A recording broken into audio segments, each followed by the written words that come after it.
Pessoal, muito boa tarde a todos que estão participando dessa live.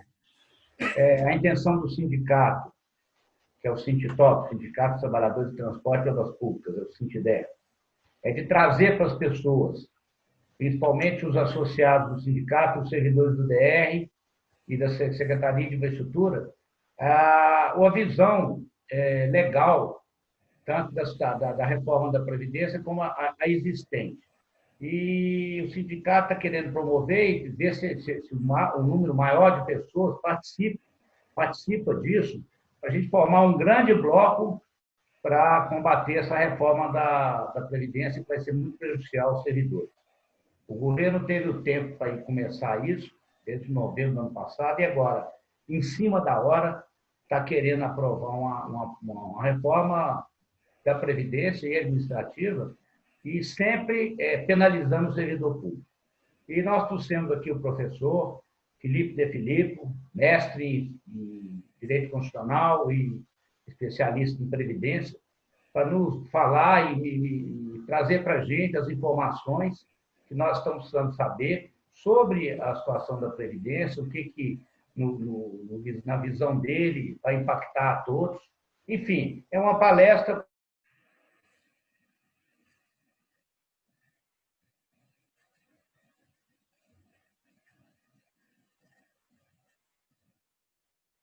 É um corte. Parece que deu uma travadinha lá. Os servidores do DR, agradecendo. E, com a palavra, professor Felipe De Filippo. Bom, muito obrigado aí por esse convite. É uma honra muito grande sempre participar desses eventos do sindicato. Mais uma vez estamos aqui. Eu só que me permitiria uma correção no meu currículo.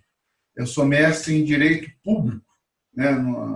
Não sou em Direito Constitucional. Apesar do Direito Público, a gente estudar o Direito Constitucional e a disciplina Previdência, ela é essencialmente regulamentada na Constituição. Essa reforma aí da Previdência do Estado, ela só está acontecendo porque a Câmara dos Deputados, do meu ponto de vista de forma equivocada, inovou ao não termos mais uma regra única no texto constitucional, né, na Constituição da República, que vinculasse todos os regimes próprios de previdência, União, Estados e municípios. Então, isso seria o ideal, porque a gente manteria uma padronização dos regimes. Minas Gerais tem um problema sério, que é estados em que o número de servidores aposentados e pensionistas é maior do que o número de servidores ativos. E isso é um problema muito sério e ataca o Tesouro de uma forma muito grande e, de certa forma, a gente precisa pensar no futuro, porque senão cada vez arrecada benefícios previdenciários. Então, é um problema. Mas não também não será a última reforma em função das mudanças demográficas que a gente vem acompanhando no Brasil. Tá? Nós já tivemos a reforma da Emenda Constitucional número 20, 98, a 41 em 2003, estamos tendo essa aqui, e daqui a uns anos, certamente, teremos outras. Né? O Brasil hoje tem uma taxa de natalidade muito baixa, um envelhecimento muito rápido da sua população e também um aumento que tem sido até rápido na expectativa de sobrevida da população. Então, esse conjunto gera, tanto a nível de regime geral quanto de regime próprio, vamos chamar assim, uma pressão muito grande aos sistemas previdenciários, né? Então, esse é um ponto. A reforma que está aí, eu acho que seria o ideal uma reforma da Previdência, discutir uma reforma da Previdência, e depois, de uma forma isolada, independente, discutir eventuais reformas no Estatuto do Servidor Público. São coisas distintas. Eu acho que, tratando assim de forma conjunta, gera uma série de problemas na própria tramitação, perde foco. Então, se eu fosse hoje um parlamentar, a minha opinião seria, antes de fazer qualquer juízo de valor, de mérito, fatiar a discussão do assunto, que eu acho que é a forma mais adequada. O debate fica mais rico, mais adequado, né? Aí, dizendo, o que o governo fez, de certa forma, foi pegar a emenda constitucional 103 e trazê-la para o Estado de Minas Gerais e também trazer, na Lei Complementar 64, as regras de pagamento de pensão, que já estavam estabelecidas desde 2015, no regime geral de Previdência Social e também no regime próprio de Previdência Social da União, que é aquela forma escalonada, de acordo com a idade, se recebe benefício por mais um período, e até que quem está acima de 44 anos recebe de forma vitalícia. Mas eu vou responder aqui, inicialmente, algumas perguntas que me foram encaminhadas, mas já dizendo que é uma matéria que foi efetivamente regulada pela emenda constitucional 103 também, a questão de acumulação de benefícios, que é algo extremamente draconiano, violento. Como eu falo muito, né? Se uma pessoa que ficou viúva, idosa, é como se tivesse cometido um crime hediondo. Aquilo é uma regra que passou e não houve grandes debates sobre isso. E a própria mobilização dos setores prestou muita atenção a esse ponto, e hoje nós temos algo muito complicado nessa questão. E também a aposentadoria por incapacidade, a antiga aposentadoria por invalidez, ela também ficou algo muito prejudicial aos segurados da Previdência.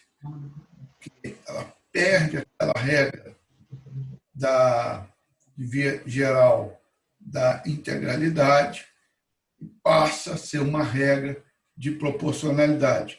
A gente sabe que em muitas situações de aposentadoria por incapacidade, a família passa a ter uma série de despesas e até mesmo perda de renda, em função de que, não raras vezes, uma pessoa tem que deixar de trabalhar para cuidar de uma pessoa que necessita de uma assistência mais permanente. Então, esses dois pontos não têm sido alvo de debates. Eu não vi isso na emenda constitucional 103 e não vi essa discussão aqui também em Minas. Há uma preocupação muito grande com a questão da idade, 65 anos para o homem, 62 para a mulher, um discurso equivocado. Vou aposentar quando estiver morrendo. Não. Tanto é que o índice de aposentadoria compulsória no estado de Minas Gerais, ela é aos 75 anos, ela é muito elevada, de modo geral. É lógico que temos uma distorção disso no no judiciário, né? Que existe realmente ali um percentual muito elevado de compulsório, mas nós temos assistido ao longo dos anos que no serviço público a maior, e também no regime geral, a idade está crescendo e é muito próximo aí aos 65 anos, onde as pessoas conseguem alcançar o tempo de uma aposentadoria melhor. Tá? Então, a idade, principalmente para quem tem estabilidade, não seria um problema. Outro ponto aqui, antes de entrar nas perguntas, que me veio agora, que também não está sendo objeto de discussão, tá?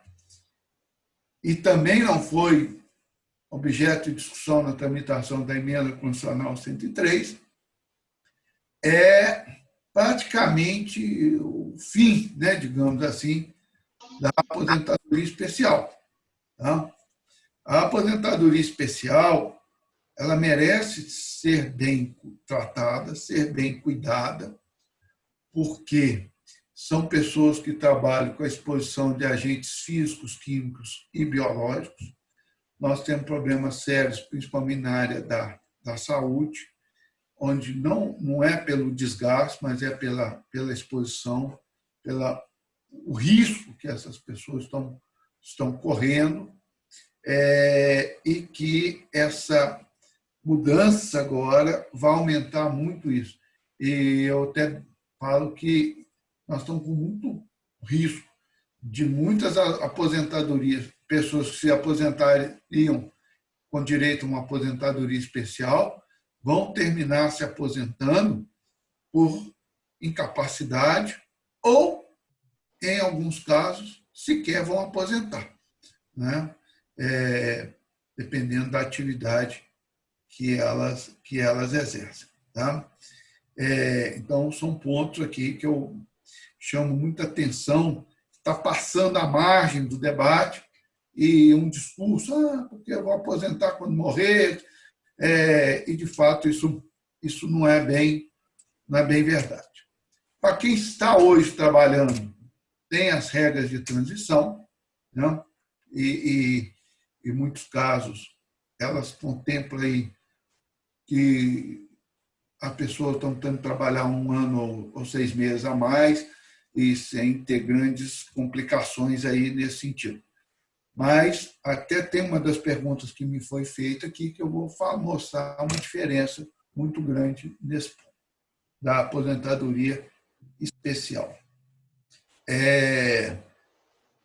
Feita essa introdução aqui, só para a gente fomentar um debate, a primeira pergunta que me veio foi a seguinte: o novo cálculo da média para 100% do tempo de contribuição, vale a pena averbar tempo do regime geral de previdência social?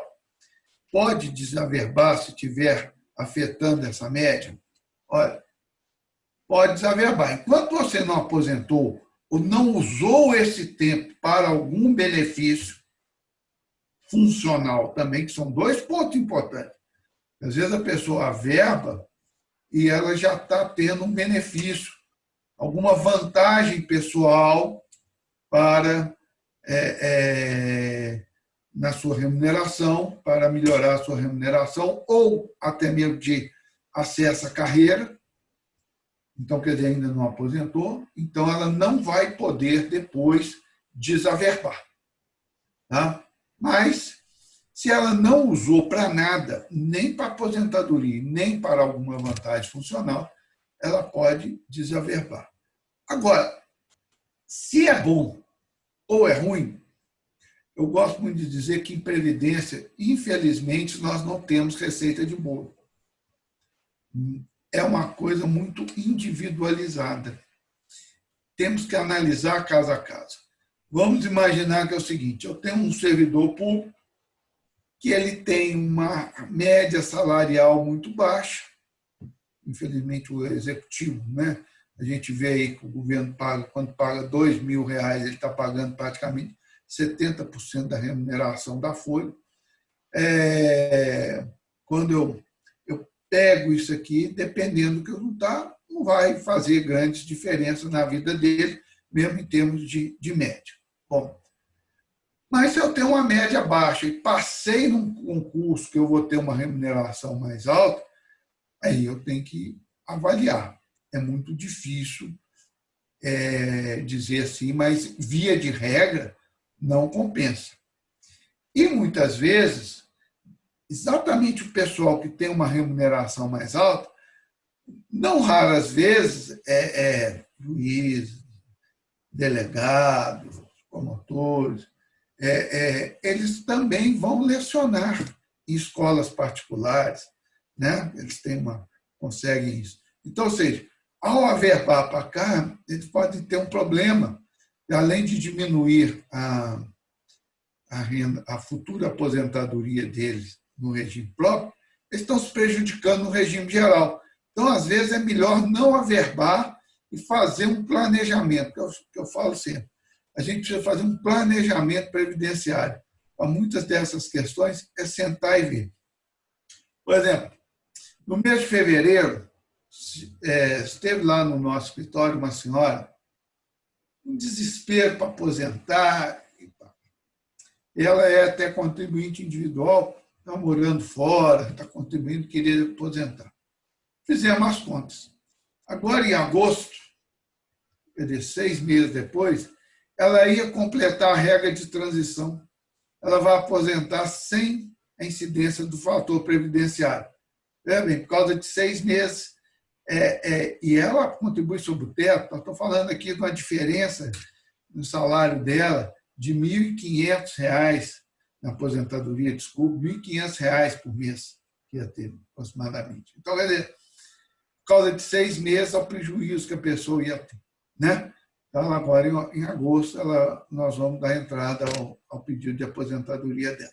Então, o planejamento previdenciário é algo extremamente importante. As pessoas não se preocupam com isso. Principalmente quem vem de um regime e vai para o outro. Porque se eu nunca trabalhei, fiz um concurso público, inicio a minha carreira no Estado e vou concluir essa carreira no Estado, eu não tenho que realmente pensar numa questão de 2 regimes. Né? Então, às vezes, eu tenho que pensar se compensa eu sair de um regime de integralidade, paridade, vir para o outro regime e até mesmo aderir ao Fundo de Previdência Complementar. No caso da União, que tem um benefício especial que permite. Nós temos as outras situações também que é importante a pessoa pensar. Antes da emenda 20, e nós estamos começando a ver pessoas em situação que não estão sabendo dessa realidade, desse direito que tem. Pessoas que se aposentaram antes da emenda 20, entraram em cargos que não são possível acumular benefício após a emenda 20, novamente, continuam trabalhando, vão aí aposentar compulsoriamente, não terão a segunda aposentadoria.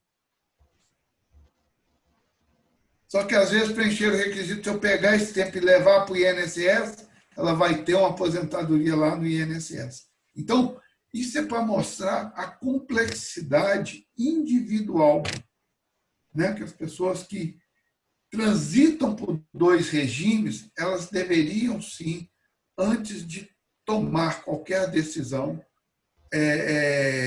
elas deveriam buscar um especialista e fazer esse planejamento. Então, antes de averbar tempo hoje, nós precisamos pensar muito bem nisso aqui. Né? Principalmente se é uma pessoa que ingressou após 31 de dezembro de 2003, que aí já é a renda da média.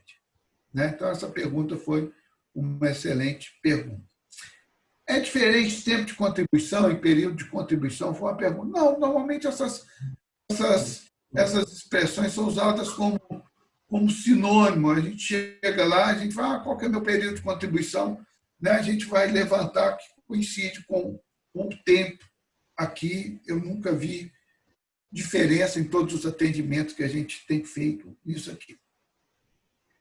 Em que casos o servidor consegue aposentar com integralidade? Bom, A integralidade, aí eu vou aproveitar e falar da paridade, é um instituto histórico no regimes próprios de previdência social, que foi extinto em 2003, na emenda 41. Então, quem entrou antes da emenda 41, preenchidos os requisitos que estão lá na emenda, e também houve uma revogação da emenda 47, e nas regras de transição aqui, da emenda 103, que estão contempladas aqui, né, no projeto, né, na PEC 55 do Estado, tem direito à aposentadoria com integralidade e à paridade. O que é a paridade? A paridade é o seguinte: eu sou aposentado. Aquilo que dá para o servidor ativo, eu também sou beneficiado com isso. Houve uma recomposição da carreira e que houve uma melhoria salarial dos servidores ativos. Eu, que tenho a paridade, sou beneficiado dessa melhoria. Então, esse é o ponto. Então, integralidade e paridade é para quem ingressou antes da emenda 41. Quem ingressou depois não tem essa integralidade e paridade. Aí uma outra pergunta que não foi formulada, mas me veio à cabeça, que é uma pergunta muito comum. Nossa, eu trabalhava lá no município tal, estava lá no regime próprio do município X, fiz aqui o concurso do Estado e tomei posse em 2003, mas eu trabalhei lá de 90, vamos botar 2004 para ficar mais fácil. Trabalhei de 90 a 2004 tomei posse no Estado. Eu entrei numa época que tinha paridade e integralidade. Essa mudança, eu saí daqui, vim para cá, eu pedi exoneração lá para tomar posse aqui. Então, é um negócio seguidinho. Eu saí de um, entrei no outro, isso não descaracteriza o momento do seu ingresso no regime próprio. Então, tem direito, sim, a essa aposentadoria integral e proporcional. Agora, eu sou servidor público, tem 90, chegou em 2000, eu pedi exoneração, eu vou estudar, tem um concurso lá no Estado que eu quero fazer, eu vou estudar. Estudei, aí passei, tomei posse em 2004, aí uma vida nova. Eu quebrei o elo com a administração pública. Aí eu entrei nas regras novas da emenda 41 de 2004. Então, não temos, assim, isso também é algo que as pessoas não têm muito conhecimento, né? Aí isso acontece, por exemplo, eu era servidor público no município e vim para o Estado depois da criação da MGPrev. Aí tem uma discussão que, na União, por exemplo, quem saiu do ente federativo e foi para a União e está tendo esse entendimento na administração pública, ele entra na regra nova, ou seja, ele não tem aquele teto, não tem as regras, entraria na regra, inclusive, do teto do regime geral de previdência social. Mas essa discussão é passível de...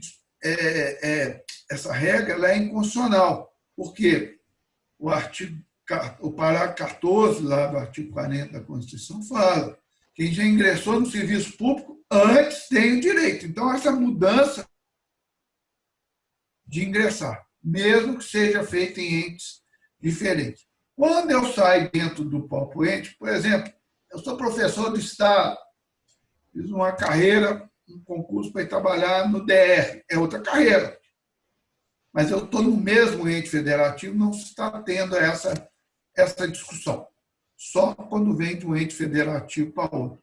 Mas entendo que há um parecer da AGU, tem adotado essa regra na União, e alguns estados e municípios que já têm previdência complementar estão também exercer, mas eu entendo que há uma regra aí, uma constitucionalidade, e o professor Teodoro Agostinho também tem esse entendimento, e o Frederico Amaro também, que são dois professores. O Frederico Amaro, aliás, tem esse entendimento, que aí é um conceituado previdenciarista, então não estou sozinho aí no meu entendimento, não. Então, é um ponto que, às vezes, as pessoas estão preocupadas. Não foi feita nenhuma previdência, se der pergunta, sobre o Fundo de Previdência Complementar, né, que hoje quem entra até o teto do regime geral de previdência social, ela está no fundo do regime próprio e, acima disso, tem que aderir à previdência complementar. Eu sempre sugiro que a pessoa deve aderir, até porque é o seguinte, eu faço uma contribuição, apoio na pior das hipóteses, eu estou tendo uma rentabilidade aí de 100%, e lá na frente eu vou ter, além da minha aposentadoria, uma aposentadoria de um fundo de previdência complementar, que é um extra, muito bom. Sabendo que essa aposentadoria do fundo de previdência complementar não se sujeita àquelas novas regras de acúmulo de benefícios, que hoje são bastante prejudiciais às pessoas. Então, as pessoas também precisam atentar a esse ponto aí. Uma outra pergunta que me veio: quem aposentou antes de 2003 também vai ter aumento de alíquota? Sim, vai ter aumento de alíquota. Essa foi objeto de várias ações de inconstitucionalidade na época da emenda constitucional 41, e o Supremo Tribunal Federal entendeu que o regime previdenciário ele é solidário. Por ser solidário, todos contribuem. E ninguém tem direito adquirido a pagar a mesma alíquota de tributo antes de uma elevação do tributo. Então, isso aqui, infelizmente, dá para discutir? Não. Isso já é um entendimento consagrado pelo Supremo Tribunal Federal. Então, mesmo quem está aposentado, pensionista, vai ter essa majoração na lei. Uma pergunta, né, que até a pessoa deve estar preocupada, deve estar na beiradinha para aposentar: se faltar um dia para entrar em uma transição, fica de fora? Não. Só está fora da regra de transição quem já tiver o direito adquirido à aposentadoria.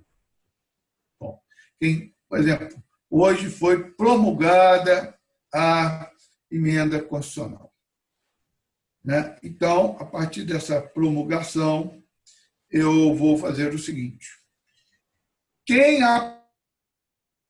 aposentou, está aposentado, beleza, não é atingido, e quem já tem o direito adquirido. E quem é que tem direito adquirido? Quem já preencheu todos os requisitos. Preencheu todos os requisitos para se aposentar, também não será atingido. Mas eu não atingi esse momento. Está faltando a beiradinha. Não. Aí você vai ter que ver em qual regra de transição que você vai poder ser atendido. Até essa questão da regra de transição, o professor Marcelo Barroso usa uma expressão chamada direito expectado. É aquele direito que você estava sonhando com ele, estava quase alcançando. Então, você não tem ele adquirido, mas cria-se a regra de transição exatamente para também não frustrar totalmente essa sua expectativa, já que você estava praticamente chegando aí. Temos um caso no escritório de uma pessoa que, na véspera da emenda constitucional 103, ela tinha 24 anos, 11 meses e 22 dias de tempo para se aposentar com aposentadoria especial de 25 anos. Então, essa pessoa, entrou na regra de transição e vai trabalhar por muito tempo, que ela é nova, foi seriamente prejudicada. Uma pergunta que também é importante, de certa forma eu já respondi: qual transição é melhor, pontos ou pedágio? Não tem receita de bolo. Cada caso é um caso. Até aqui, né, teve aqui uma pergunta de 3 casos concretos que a regra do pedágio ficou melhor do que a regra do ponto. Então, então não tem. Você tem que analisar qual a melhor regra onde a pessoa vai se encaixar. Tá? Então, esse é um ponto. Uma pergunta: precisa mesmo de outra entidade de previdência? Pelo que eu entendi da pergunta, é porque hoje nós temos um fundo de previdência, temos a MGPrev, que é o Fundo de Previdência Complementar, e está se criando um terceiro fundo para tratar de uma questão atuarial. Lendo aqui a própria finalidade, eu não consegui entender a razão desse terceiro fundo. Acho que, do ponto de vista de gestão, num fundo, tratar da administração financeira e também das questões atuariais, você ganharia em termos de gestão. Minha opinião pessoal meu. Então, eu não entendi, sinceramente, a razão para se criar essa terceira entidade. Ela está muito próxima, né, ao fundo. Nós temos o MGPrev, tem o Fundo Estadual de Previdência do Estado de Minas Gerais, que é o FEPRENG,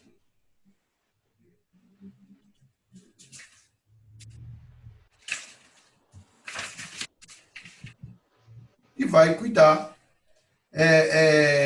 da questão atuarial. E o Fundo Financeiro, que está aqui, que é o Fundo Financeiro da Previdência, que é o Fundo de Previdência dos servidores. Também tem individualização contábil. Então, eu não entendi para que, sinceramente, esse terceiro fundo. Não vi razão prática nenhuma. Depois me vieram 3 perguntas, casos práticos, que eu achei assim, muito bons, porque permite entender um pouco e acalmar, talvez, a pessoa. Completa 59 anos em novembro e tem 49 anos de serviço. Eu parti do ponto de vista que esses 40 anos aqui são todos aí já no Estado, né? Bom, se for uma mulher, também não me diz se é homem ou se é mulher, se for uma mulher, pode aposentar, não tem problema. Ela deveria alcançar 96 pontos, né? E 96, não, desculpa, tá? 85 até o ano passado, e se for uma mulher, tem 49, né? Acho que a idade aqui também ficou um pouco confusa, ela estou bem nova, né? 19 para 50, então ela pode aposentar, não tem problema nenhum. Tá? Se for um homem, também vai poder aposentar, considerando os 40 anos. Ele entrou antes da emenda 20, então aquela regra 85, 95, se ele tiver aqui todos os dois na mesma carreira, né, no mesmo cargo, na mesma carreira, e então todos os dois aqui, tanto nessa situação, homem e mulher, pode aposentar. Aí vem uma pergunta. Completa 59 anos em novembro e 36 anos de serviço. Se for mulher, pode aposentar. Não tem problema nenhum, não. Tá? Tem problema nenhum, não. Tá? Se for um homem, né?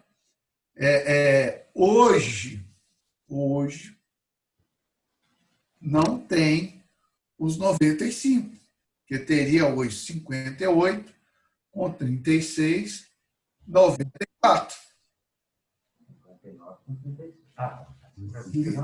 Está morrendo na praia, né? 94, não está na regra. Também não tem a regra geral, porque não tem os 60 anos de idade lá da 41, né? Então, aí nesse caso, essa pessoa aqui vai trabalhar até o 2023. Vai trabalhar até o 2023. Por quê? Lá no artigo 9º da PEC, tem a regra da transição. E é exatamente a regra do pedágio. Ele não tem pedágio a cumprir, porque tem mais de 35 anos, tem só que chegar até aos 60. Só que, a partir de 2022, o 60 vai ser, parece que até 22, né, que passa para 61. Na idade hoje é 60, depois da emenda é 61. Promulgada a emenda é 61, ou seja, então ele vai ter que esperar até chegar aos 61. Só quando ele completar os 61, a idade exigida já vai ser o 62. Então, ele vai chegar em 2003. Tá? 2003, para poder fazer essa aposentadoria. Tá? Aí vai ter o 62 e com 39. Veja bem, ele vai ter 101 pontos. E o exigido lá para a época vai ser, acho que, 102. Então, quer dizer, o pedágio é melhor para ele, ele vai poder sair um pouquinho mais cedo do serviço.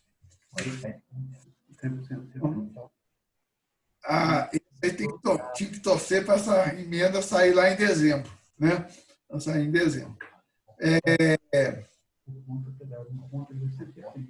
Também a outra questão é que se a pessoa recebe pensão por morte da esposa, não falou o regime, e vai aposentar no Estado. Poderá acumular depois da reforma? Pode. Não há nenhuma proibição de acumular pensão com aposentadoria. Tá? O que muda é a regra de acumulação.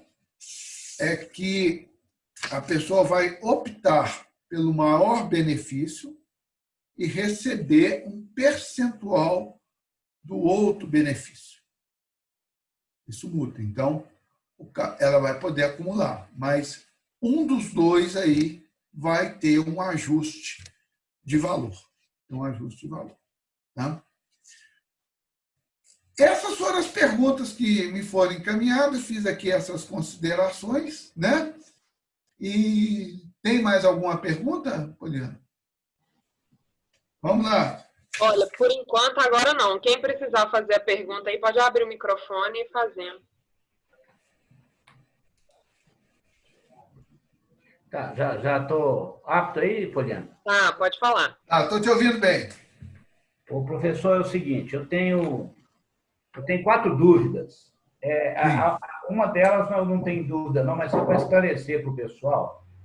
Primeiro é o seguinte, a contribuição do servidor e do Estado, o servidor só contribui, né, no atual sistema, o servidor e o Estado contribuem ou só o servidor contribui? Vamos lá. Deixa eu respondendo as perguntas. Sim. A regra é o seguinte, o servidor hoje contribui com 11%, que é a taxa mínima, a alíquota mínima, e o Estado contribui com 22% para o regime próprio, vai para esse fundo financeiro. Sim, então quer dizer, 1/3 para o servidor e 2/3 para o Estado. É isso? Sim, isso. Isso é a regra atual. E ela não muda. Não.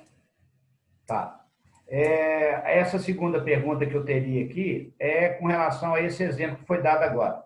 O camarada tem 58 anos, é uma pessoa, um homem, 58 anos e 11 meses e 36 anos de contribuição. E ele completa os 59 anos daqui a um mês. Então, quer dizer, ele vai ser penalizado também. Então, ele vai entrar ou no pedágio, ele vai ter que pagar o pedágio, ou então na outra regra, né? Está com o tempo de No contribuição. caso, ele não paga o pedágio, né? Ele só vai atingir a idade, porque os 35 anos ele já completou. Então ele vai completar só A idade. Então, falta um mês. Se essa nova regra aí prevalecer e sair antes dele completar, ele vai entrar ou na regra dos pontos, na nova regra dos pontos, ou vai ter que pagar o pedágio, né? Isso. No caso, vai ser o pedágio, é melhor, né? Que falta um mês para ele completar, não é isso? É. Porque a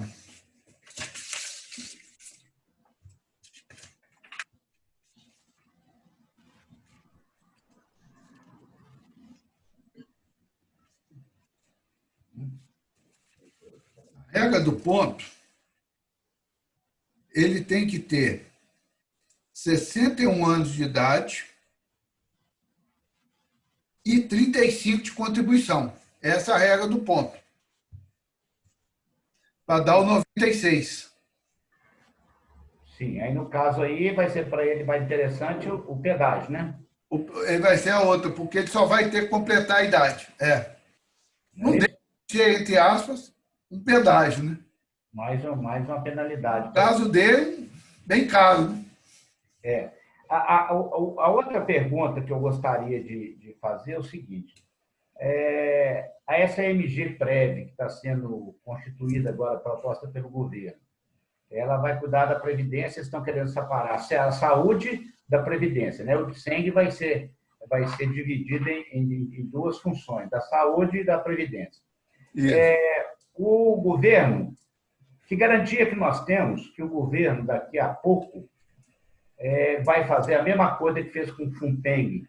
O FUNPENG foi extinto em 2013 por questões financeiras, de caixa do governo. Tinha se não me engano, foi 3,3 ou 3,5 bilhões. Já ele colocou tudo no caixa do governo e acabou com o FUNPENG, botou todo mundo no mesmo regime. Que garantia que nós vamos ter que o governo vai fazer isso de novo? E vai entrar com a outra regra, e vai entrar com outra MGPREV 2, MGPREV 3, que garantia que nós temos. E já completando, da Previdência Complementar, o Paulo Guedes, eu acho que foi... o Zema pegou uma carona com o Paulo Guedes e acha que todo mundo deve ter a Previdência Complementar. Também dentro do mesmo sentido, quem vai gerir essa Previdência Complementar? Vai ser um banco, vai ser um Bradesco, vai ser sei lá. Agora, quem vai garantir se essa instituição vai existir daqui a 5 anos, 10 anos, daqui a 15 anos? A garantia maior, no meu entendimento, é do próprio governo. O governo que deveria garantir isso. Se a pessoa optar ter uma previdência complementar, e agora dentro dessa mesma pergunta, um questionamento que eu faço.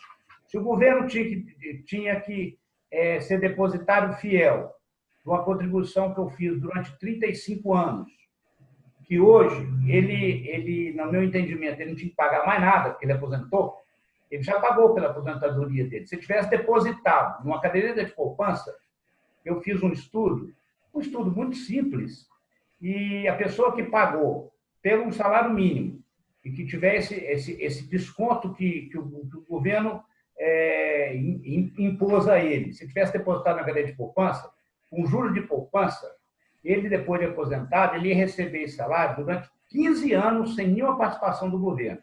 Então, existe aí uma ação do governo muito, diria até, desonesta do governo, porque ele foi depositário infiel. Então, a pessoa depositou acreditando que depois de determinado tempo ele teria o direito à aposentadoria sem mais nenhuma penalidade. Primeiro, o aposentado foi penalizado com ter que pagar uma contribuição depois de aposentado. Isso é errado, para mim, no entendimento é errado. Mas passou, é uma lei hoje.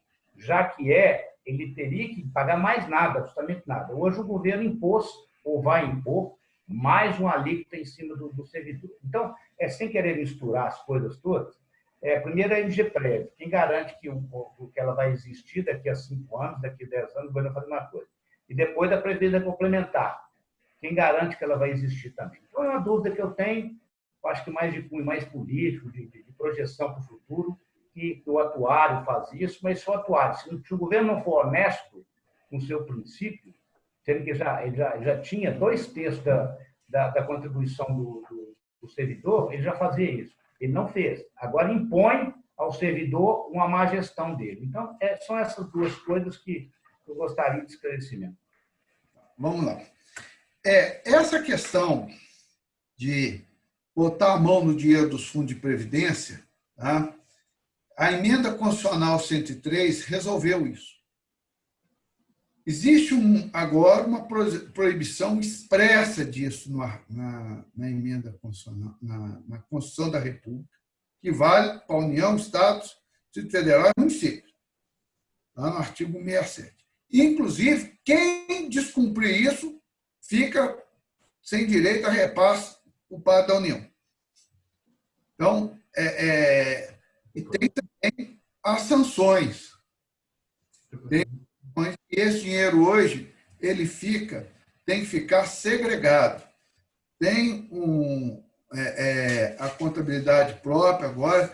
A emenda constitucional 103 pôs uma ordem nessa questão dos fundos de regime próprio, porque estava acontecendo exatamente isso. O Caixa do Tesouro estava se apropriando de dinheiro dos fundos de regime próprio. Agora, não pode. Aí, tendo em vista isso, ganharam um aliado nessa fiscalização, que é o próprio TCU, porque é norma constitucional, então não pode mexer nisso, e qualquer mandado de segurança se consegue resolver isso numa tentativa. E outra, se a Assembleia aprovar uma lei fazendo essa transferência, obviamente, também uma ação direta de inconstitucionalidade resolve o assunto de forma rápida e eficaz, porque existe hoje a vedação constitucional expressa. Respondi? Só um detalhe. Quando é que foi essa lei? Porque o FUNPENG... Não, a emenda agora. A emenda constitucional é de novembro de 2019. Ah, tá. Então, porque o FUNPENG acabou em 2013, né? 2013. Naquela época não havia isso, foi tudo para o Caixa Único do Tesouro. Né? De certa forma, o governo está pagando isso aí. Bom, sobre a Previdência Complementar. Até agora, pelo artigo 202 da Constituição, o fundo é que vai gerir o seu recurso, monta uma equipe técnica, etc.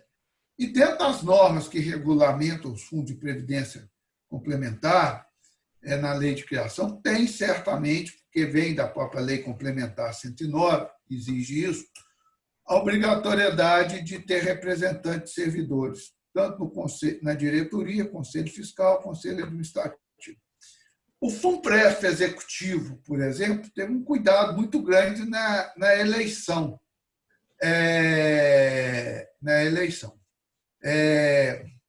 Dos seus representantes lá.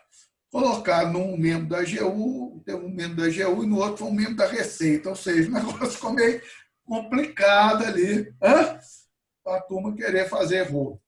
Então, e esses fundos hoje têm uma gestão profissional, porque existe responsabilidade civil, administrativa e criminal do gestor, solidário. O patrimônio do gestor ele pode ser invadido para pagar, para quitar eventual fraude ali.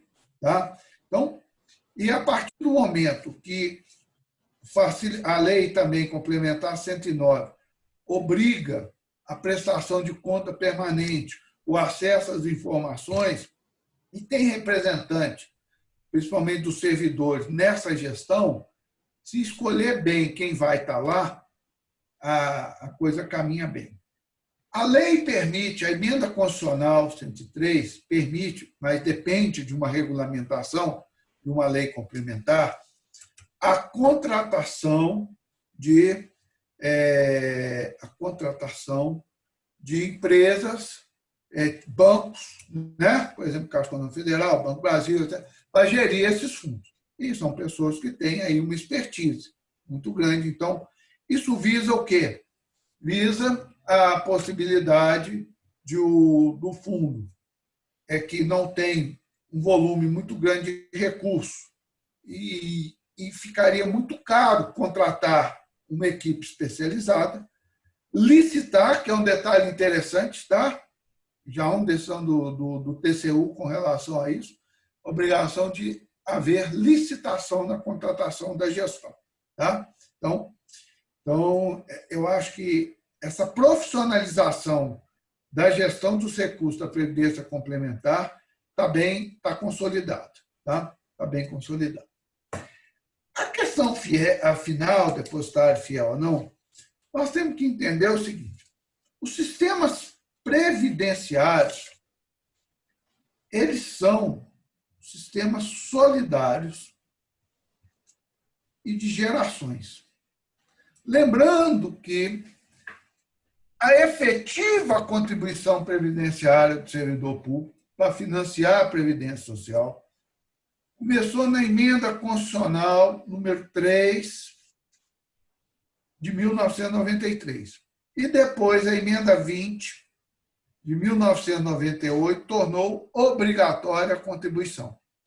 Então, nós temos uma geração muito grande que ainda recebe benefício, que não houve contribuição para esse fundo. Então, e outra coisa, a gente tem que lembrar que o financiamento aqui, quando você contribui para a Previdência, também existem os benefícios que a gente chama de risco. Acidente, doenças, pensão por morte e tal. E se a gente fizer uma conta, colocar um dinheiro na caderneta de poupança, esse dinheiro não cobre esses riscos.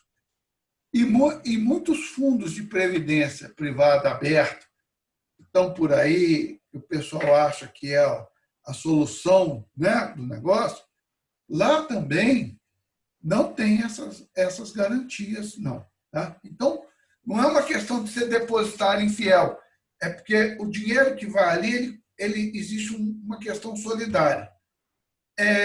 Eu falo muito o seguinte: o Getúlio, quando desenhou a aposentadoria, ele desenhou a aposentadoria para o pessoal aposentar aos 45 anos em média.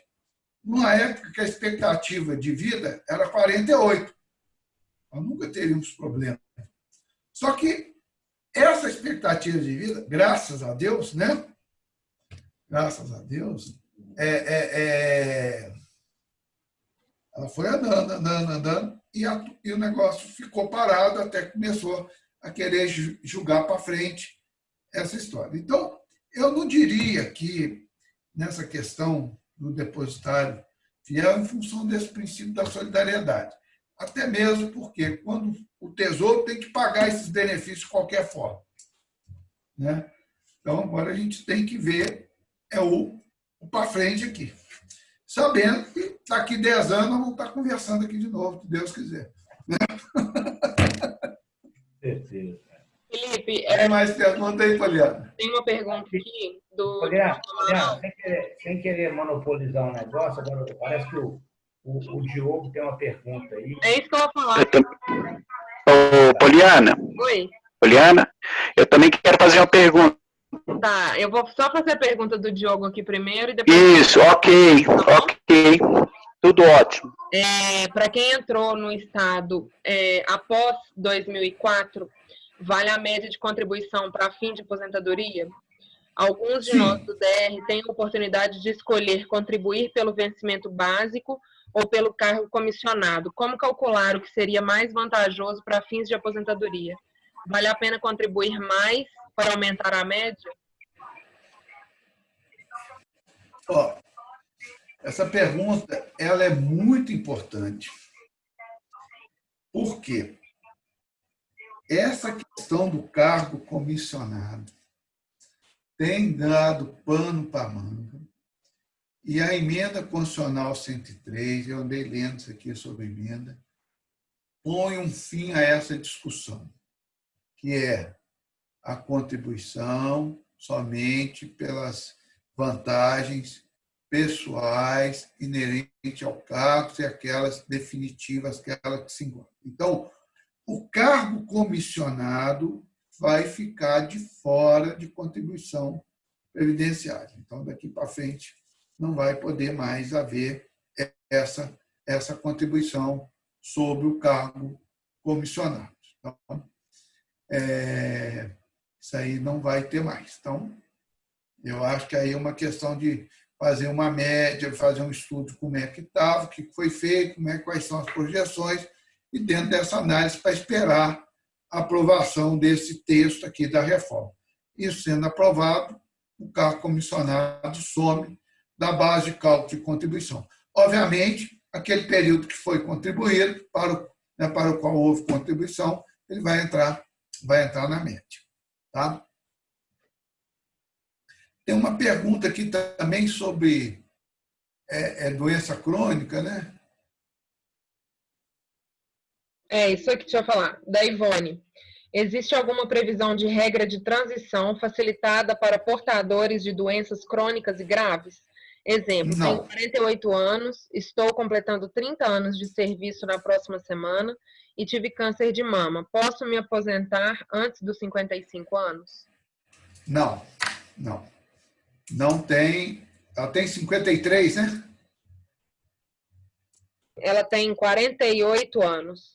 48 anos. Estou Não. completando 30 anos de serviço na próxima semana. Não existe essa regra aí. Existe para os portadores de deficiência que a lei complementar vai regulamentar. Getúlio, se você quiser fazer sua pergunta aí.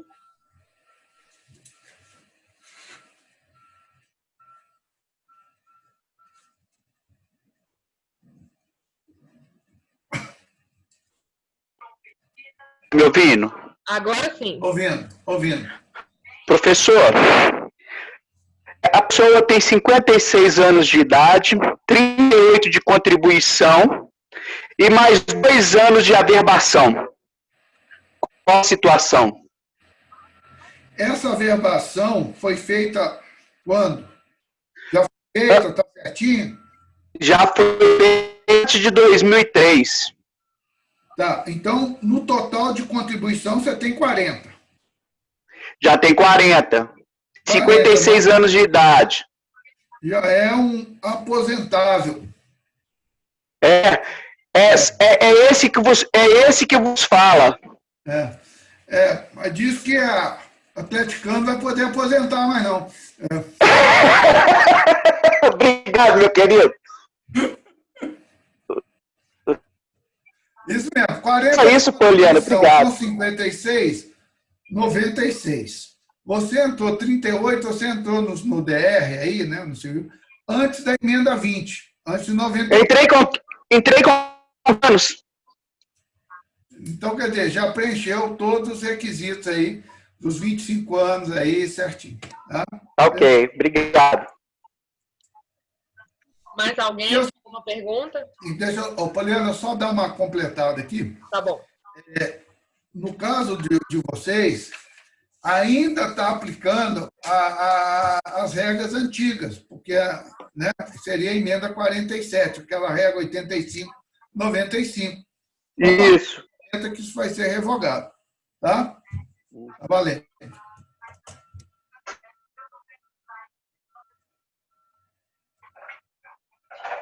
Pronto.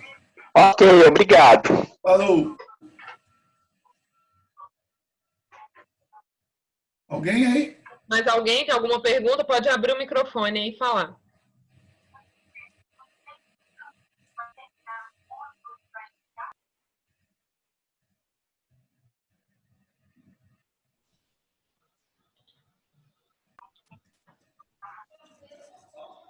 Boa tarde a todos aí. Então, vou aproveitar o espaço aqui e fazer uma pergunta. Eu acho que é até bom para a briga é feia, Atlético Cruzeiro, até na live. Para instruir aí alguns colegas mais novos.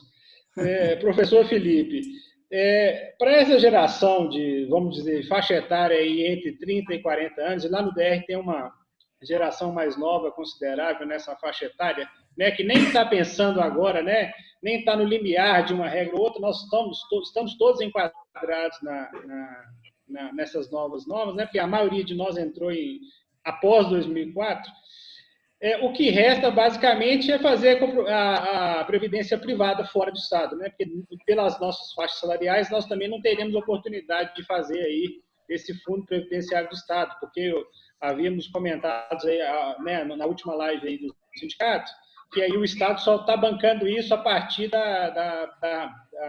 do teto do INSS, que é R$6.000, e os nossos vencimentos básicos são todos inferiores a isso.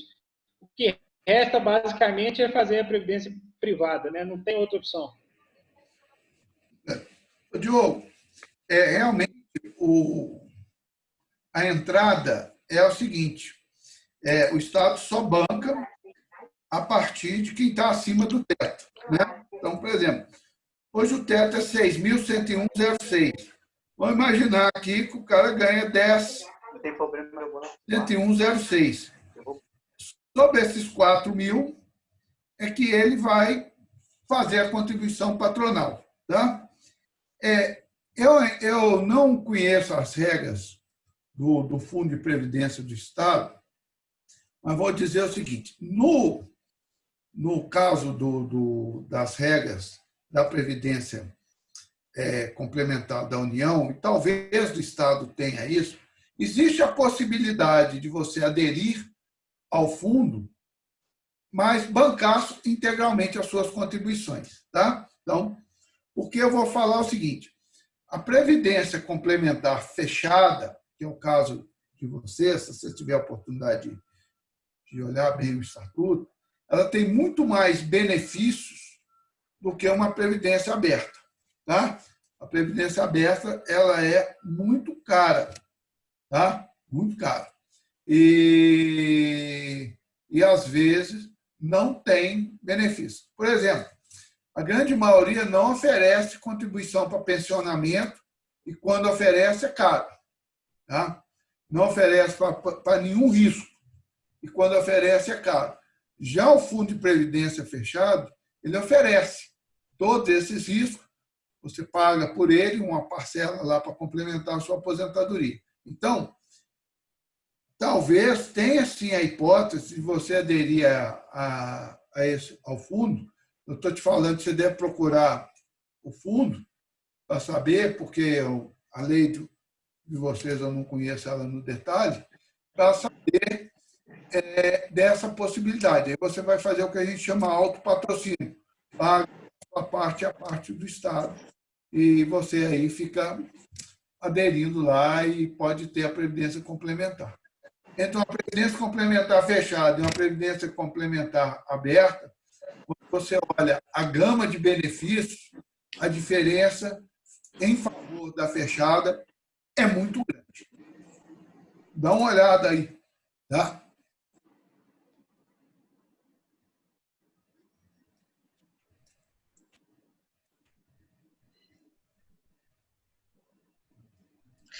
Professor, boa tarde. Boa tarde. Eu não peguei o início da live. Eu gostaria de saber, então, já que não existe nenhuma previsão para os portadores de doenças crônicas e graves, dentro de qual regra que eu me encontro? Eu sou a Ivone, que tem 48 anos e completando 30 anos. Isso. 48 e 30. Oi, Ivone. Você ou vai ter... no pedágio, vai depender o seguinte, tem que fazer um cálculo, o que diz o artigo 80, o artigo 8º. Você tem que ter tempo mais uma idade que vai totalizar pontos. Né? Está em 86. No seu caso aqui, vamos dizer, você teria hoje 48, mais 30, 78. 78. Para aposentar, teria que ser 76. Né? Mas tem uma idade mínima. Deixa eu achar aqui para você aqui. Que seria 56 anos. Você está longe dessa idade. Então,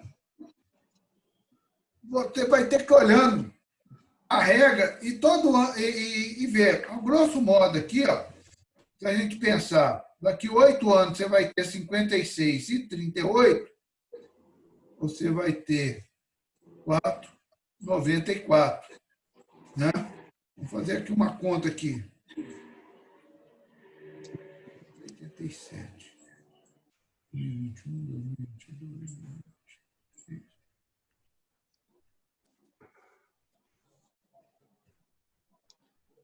Daqui 6, nós estamos daqui 8, nós estamos falando 2028.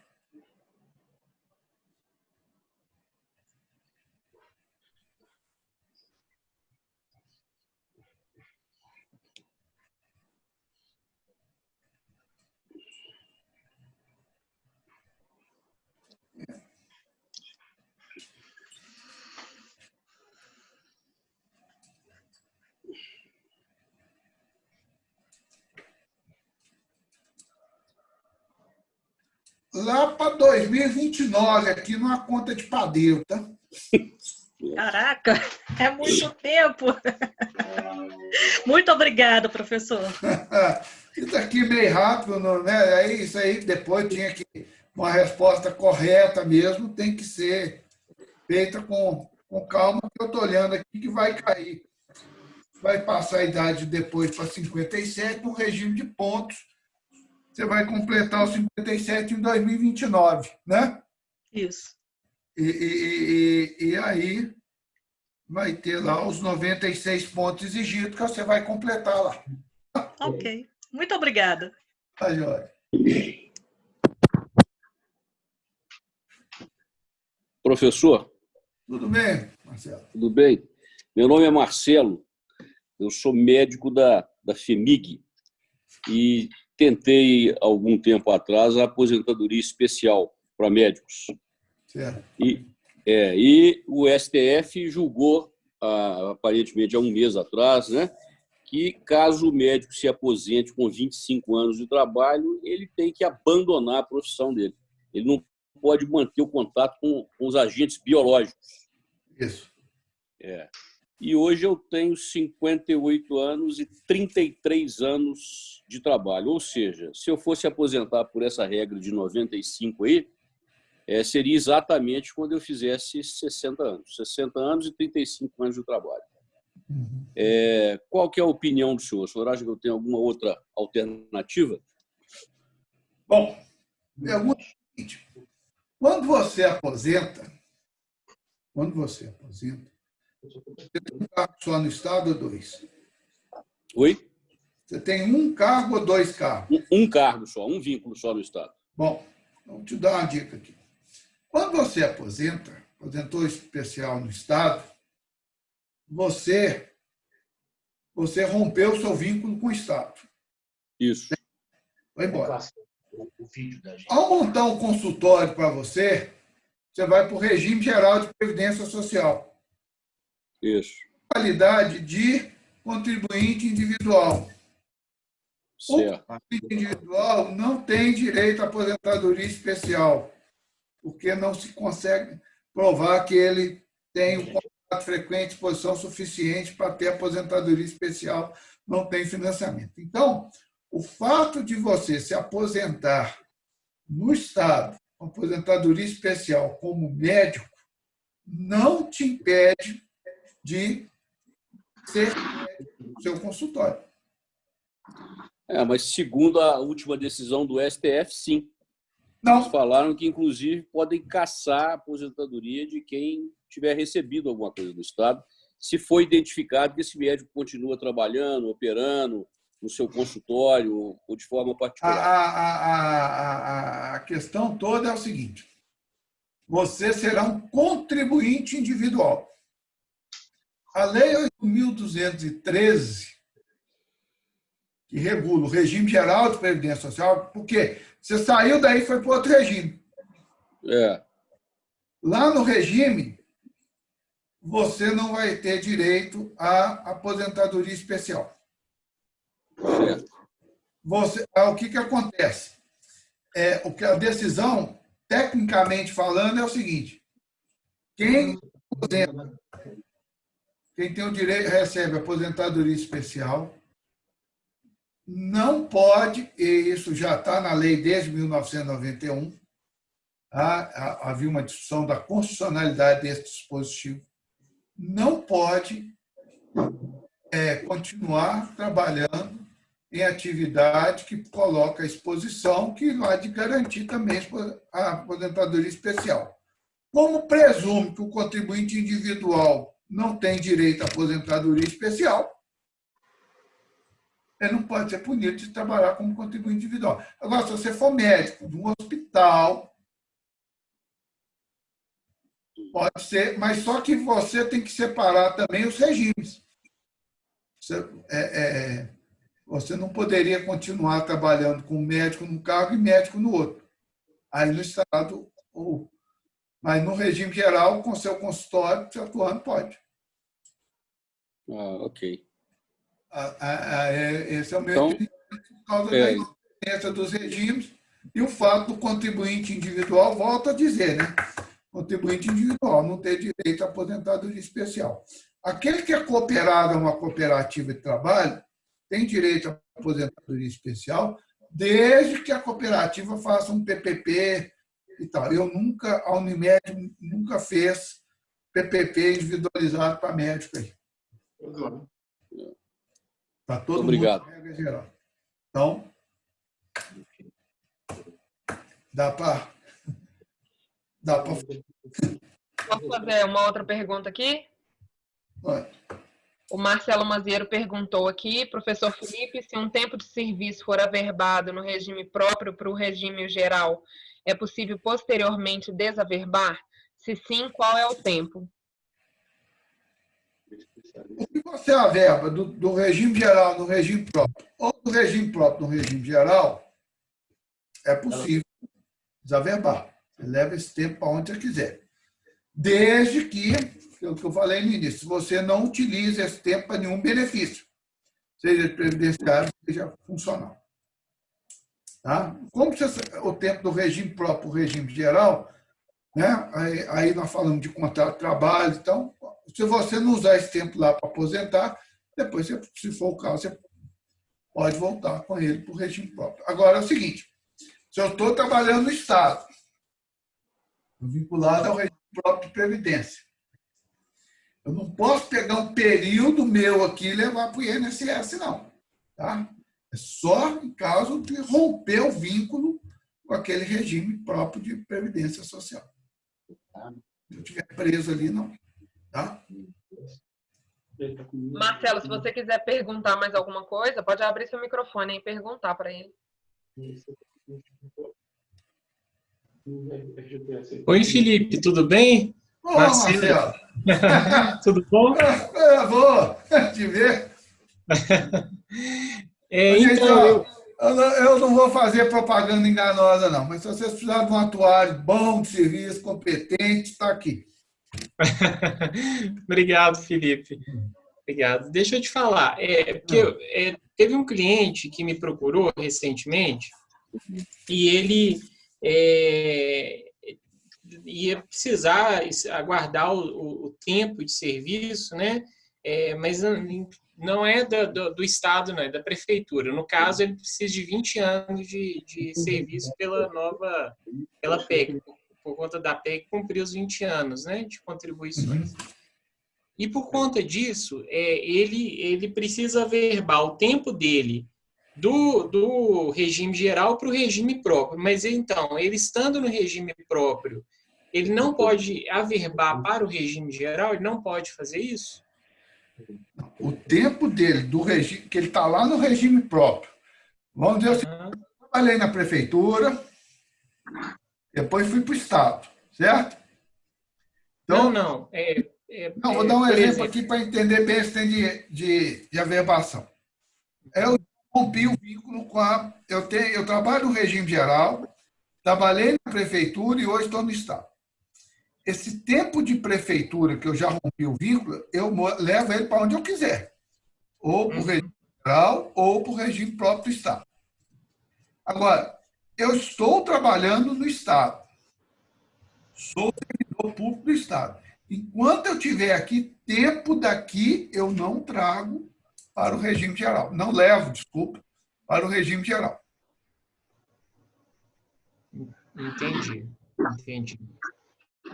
Certidão parcial do regime geral para o regime próprio, existe a possibilidade. Mas do regime próprio para o regime geral, não. Você quer perguntar? Então, deu para entender, Marcelo?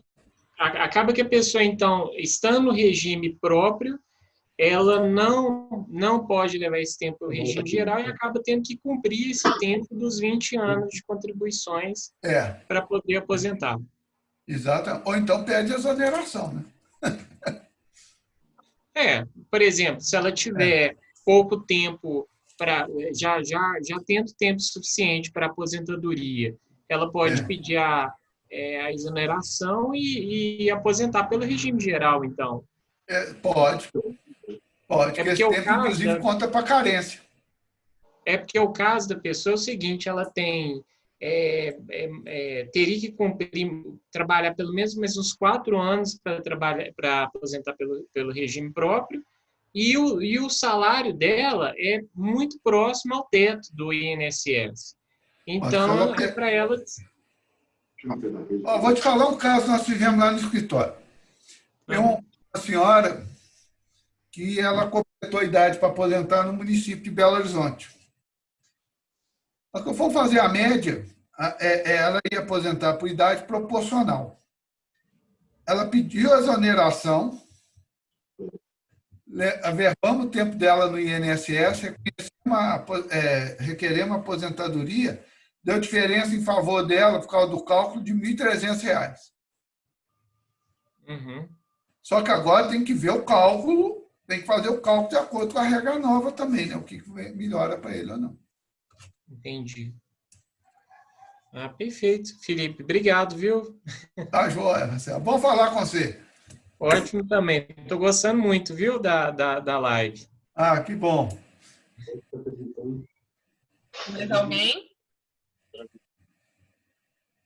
Doutor Felipe, eu queria fazer uma pergunta para o senhor. Ótimo. Seu nome? Carlos Bueno. Carlos. É o seguinte, a maioria do nosso pessoal tem uma dúvida, porque eles já estão recebendo o abono permanência. Isso quer dizer que eles já têm direito adquirido? Se vier uma mudança, afeta eles ou não? Não afeta em nada. Eles já têm o direito adquirido a aposentar, já preencheram os requisitos, por isso estão recebendo o abono permanência, e vão ter direito a continuar recebendo o abono permanência, que esse direito já incorporou o patrimônio deles. Em sentido, a aposentadoria, isso depende de idade ou não? Ou eles já têm o direito? Já tem o direito. Quem recebe o abono de permanência é porque é o seguinte, ele já preencheu os requisitos para se aposentar. Então, em vez de aposentar, ele ganha um prêmio, né? Não, aposenta não, fica aí que eu vou te dar um abono de permanência, que é o valor da contribuição previdenciária.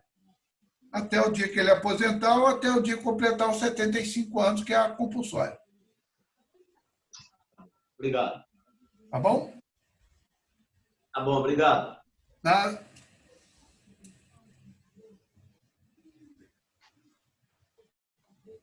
Já que ninguém tem mais uma pergunta aí. Cleri, vai perguntar, Cleri?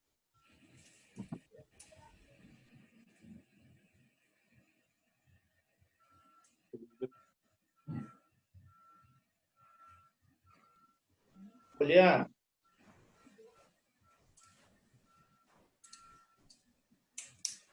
Cleri, seu óculos. Tem que abrir o microfone dele aí. Problema aí, Cleri.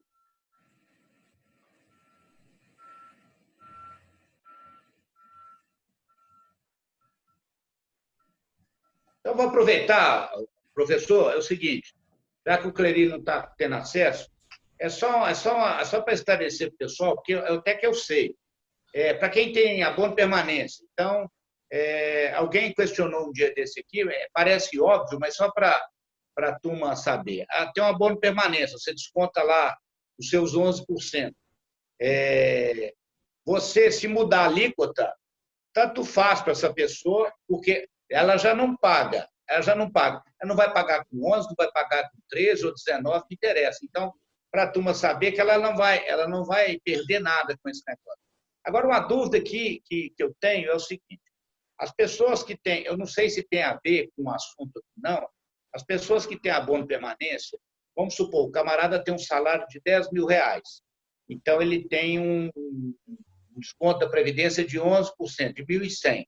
Então, ele recebe 1.100 e desconta 1.100. O imposto de renda dele, ele incide sobre os 10.000 ou incide por 8.900, que seria 10 menos 1.100. É a minha dúvida. Eu acho que é o seguinte: o imposto desconta sobre o salário que ele está recebendo. Ele soma o abono permanência e subtrai. Então, vai descontar, por exemplo, se ele ganha 10.000, vai descontar sobre 10.000, é isso? Não sou expert em imposto de renda, mas eu li certa vez sobre essa pergunta sua. O abono tem uma natureza remuneratória, então o raciocínio é esse: a renda dele mensal é os 10.000 mais o abono. Sim. 11.100. Aí tira a contribuição previdenciária, ou seja, tem imposto de renda sobre o abono. Sim. Então ele vai descontar sobre os 10.000. Porque se ele não tivesse o abono, ele teria 10.000 menos 1.100. Então, ele descontar, e você não desconta imposto de renda sobre a Previdência, né? Exato. Desconta sobre a diferença, é isso? Exatamente. Então, como ele recebe 10.000, vai descontar sobre os 10.000 mesmo, é isso? Sobre 10.000 mesmo. Tá bom, muito obrigado. Oi? Está ouvindo, professor? Agora sim, Clery, pode falar. Ô, professor, eu tenho 38 anos de DR, 57 de idade. Porém, eu tenho um tempo de férias prêmio. Eu posso usar para calcular e eu ter o meu direito de aposentadoria para que eu esteja garantido sem ter que pagar pedágio, sem ter que pagar uma outra coisa? 38 de DR, no mesmo carro. Mesmo carro, mesma carreira. Sim. 38 com 57, 95. Aposentado. Sim, mas... Você já está recebendo abono de permanência? Não, acho que não, ainda não. Então vai lá e requer, antes que ele acabe. Mesmo eu tendo um período que eu tive faltas, isso não...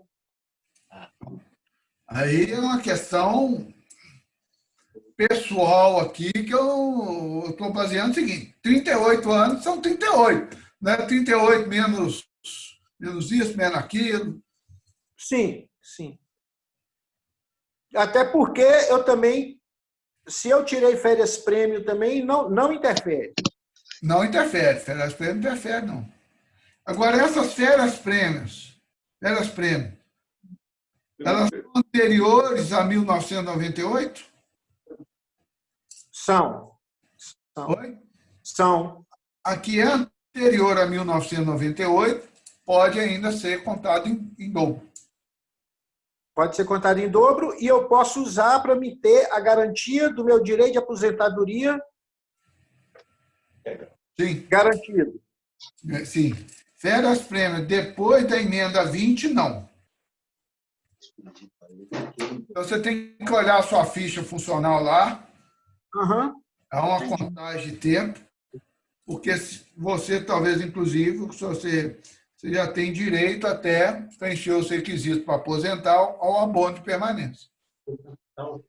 Ok. Obrigado. Professor Felipe e Clery também, eu só queria fazer uma ponderação da prática que a gente já viu lá no DR. Me parece que essa contagem de férias prêmio para fins de direito ou não, ela só vale, né, para alguns colegas que não estão ainda na regra dos 95, por exemplo, ela só vale a partir do requerimento da aposentadoria. ela fica lá guardada com você, e só a partir do momento que você protocola a aposentadoria que a nossa diretoria de pessoal incorpora elas. Eu não sei se elas já são usadas, podem ou não ser usadas para o direito adquirido. Eu não sei, Clerice, você já completou os 95? Eu acho que já está definido. Já tem uma contagem de tempo nesse sentido?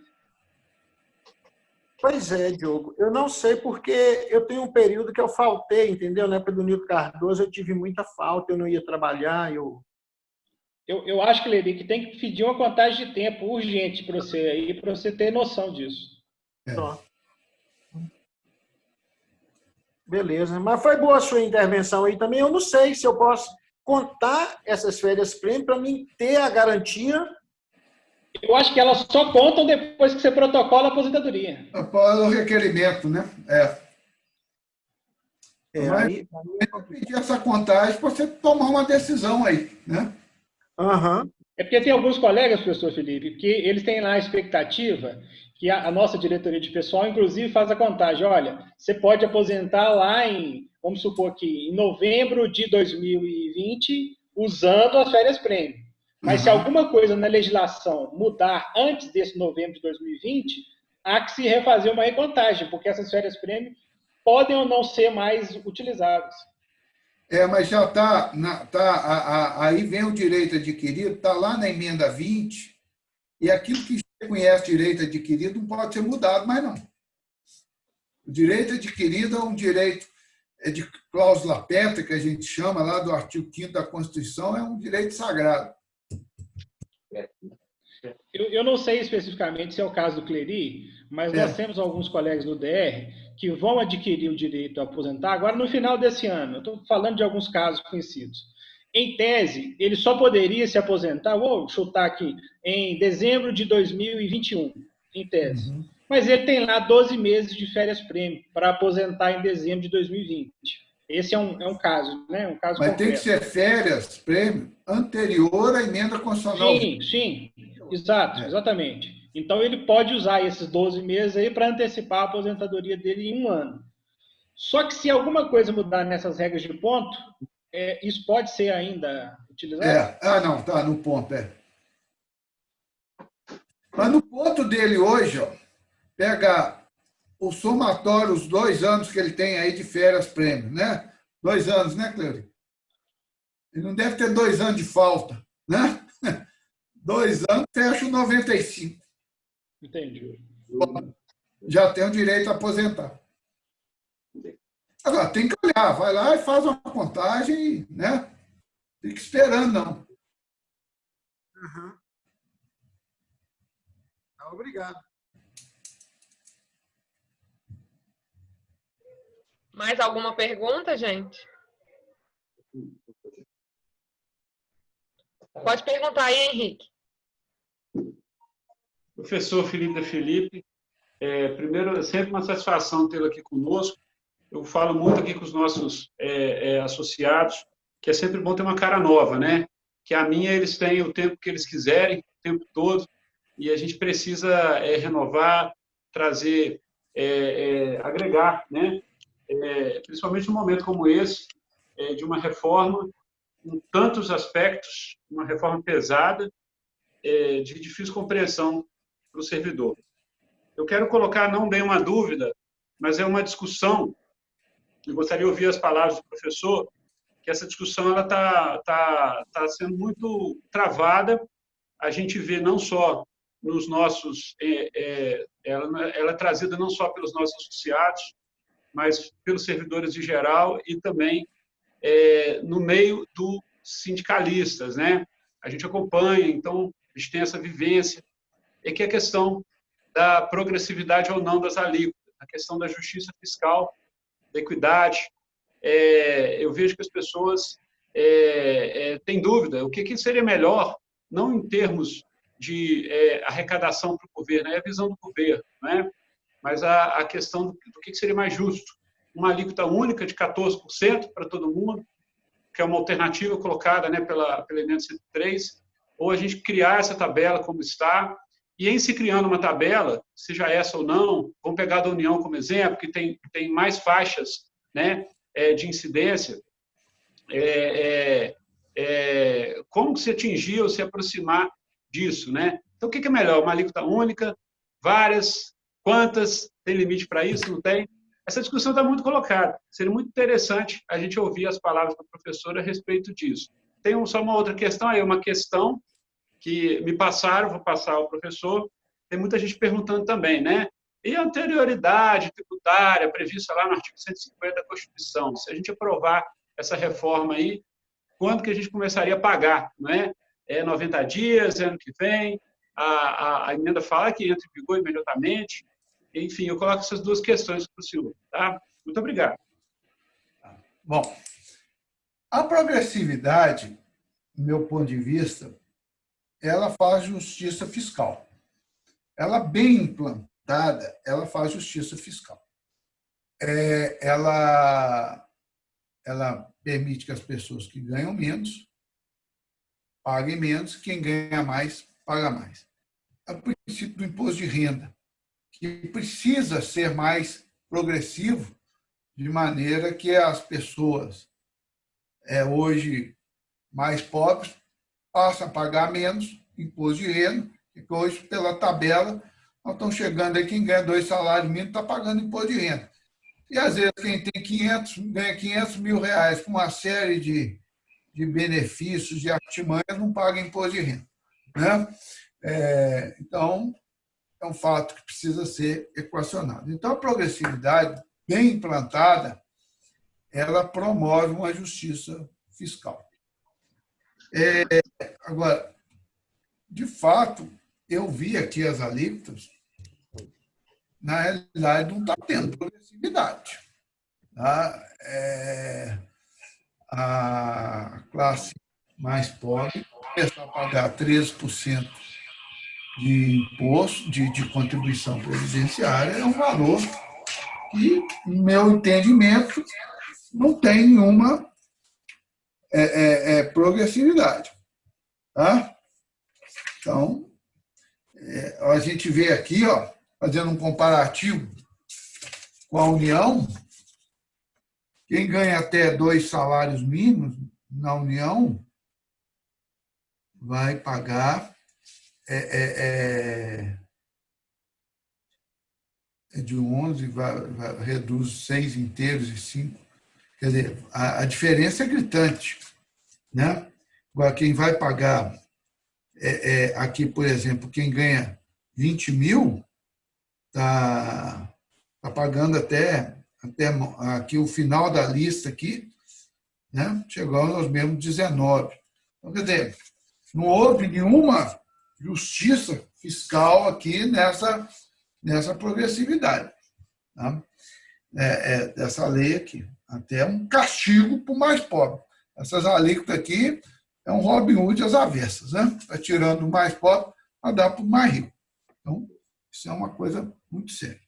Com relação à exigibilidade da contribuição previdenciária, por isso a lei diz o seguinte: entra em vigência na data da promulgação. Bom, quando entra em vigência, não quer dizer que vai exigir imediatamente. Tá? Lá no artigo 195 da Constituição, diz que o princípio que se aplica às contribuições previdenciárias é o princípio nonagesimal, ou seja, instituída a contribuição previdenciária, vai ser exigida 90 dias após, independentemente de anterioridade ou não. Para as contribuições sociais, não se aplica o princípio da anterioridade, é só o princípio nonagesimal. Certo? Eu queria aproveitar, Poliana, pode ser? Pode ser, professor? Claro, pode. Eu não estou entendendo o seguinte, a minha formação é de matemática. Essa conta, para mim, não está fechando, não, porque, como a gente já conversou aqui, o governo entra com 2/3, o servidor entra com 1/3.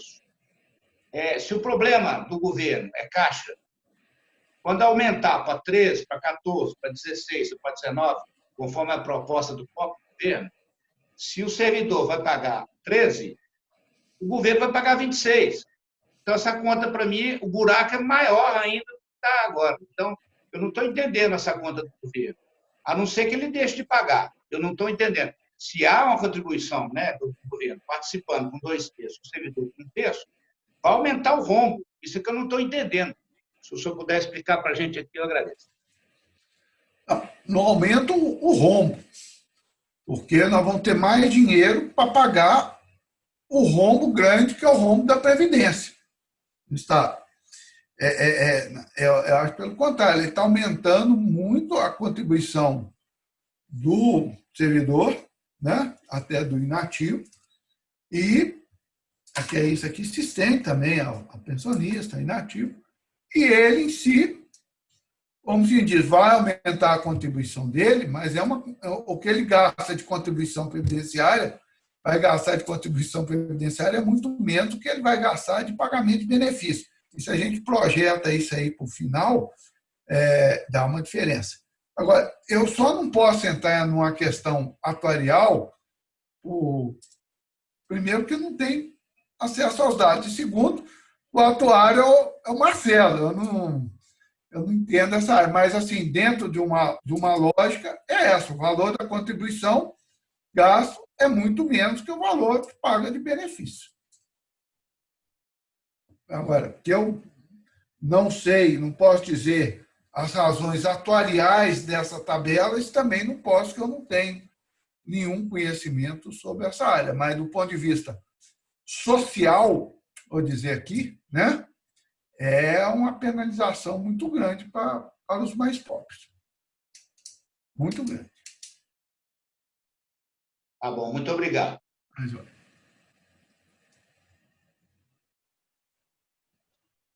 Mais alguém tem alguma pergunta?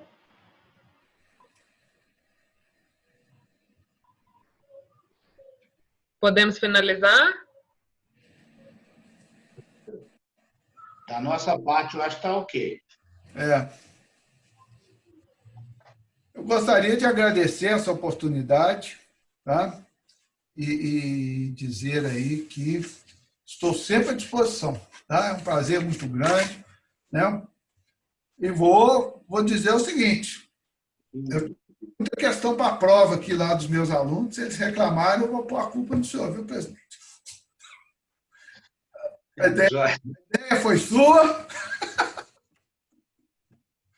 O aluno reclamou, a prova está difícil, vai reclamar com o presidente. Fez uma live cheio de pergunta boa para a prova. Então, muito obrigado mesmo por essa oportunidade, por esse momento muito agradável, né, contraído, essa participação muito interessante, tá? E conte comigo aí, tá bom? Nós que agradecemos a disponibilidade. O sindicato está sempre de portas abertas para você. Okay. Professor, eu, em nome dos servidores do DR, do sindicato e outras entidades que participaram, inclusive, para nossa surpresa, outras pessoas que não são do DR participaram, isso é muito bom. Agradeço imensamente essa oportunidade. Estaremos sempre te solicitando essa grande contribuição para nós, porque traz aí uma luz para esse assunto que é muito palpitante hoje e muito importante na vida do servidor público. Mais uma vez, em nome de todos, eu agradeço. Espero a gente poder contar aí nas outras oportunidades que nós vamos precisar desse conhecimento. Muito obrigado. E agora essa novidade aqui para nós, né? Facilita muito esses eventos, né? Facilita muito, é isso mesmo. Locomover para um espaço, tem um espaço grande, grava, cada um assiste a hora que quiser. Muito bom mesmo. Professor Tulio, fala. Eu quero te agradecer, meu querido. É sempre bom estar voltando à academia, me sentir na academia, à exposição do professor, viu? Não, muito obrigado, Getúlio. Grande abraço para você. Outro.